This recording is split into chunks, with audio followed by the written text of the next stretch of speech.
আসসালামু আলাইকুম। আশা করি সবাই ভালো আছেন।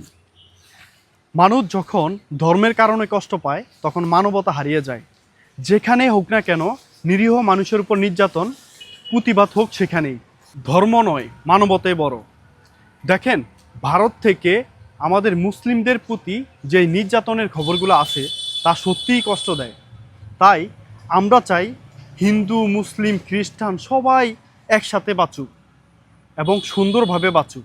ভারতের এই মুসলিমদের প্রতি যে এই নির্যাতন, এটা সত্যিই অমানবিক। তাই আমি একজন মুসলিম হিসাবে এটা মেনে নিতে খুবই কষ্ট হয়।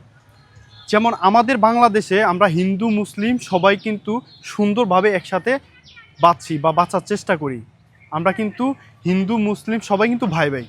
সেদিক থেকে চিন্তা করে দলীয় এবং রাজনৈতিক প্রেক্ষাপট পাল্টিয়ে গেলে যে এক জাতির উপর নির্যাতন শুরু করে দিতে হবে, এটা কিন্তু সম্পূর্ণ ভুল।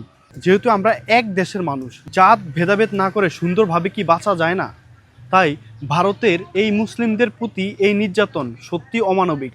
অন্যায়ের বিরুদ্ধে প্রতিবাদ করাই কোনো ধর্মকে ঘৃণা করা নয়। ধর্ম আলাদা হতে পারে, কিন্তু সবার কান্নাটাই কিন্তু এক।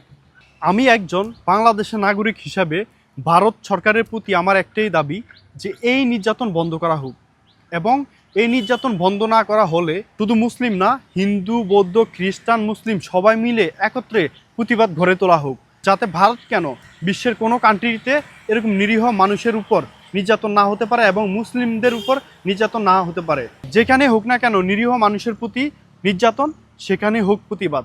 ধর্ম নয়, মানবতাই বড়। আজকের মতো আমার ভিডিওটি এই পর্যন্ত। সবাই ভালো থাকবেন, সুস্থ থাকবেন। আল্লাহ হাফেজ।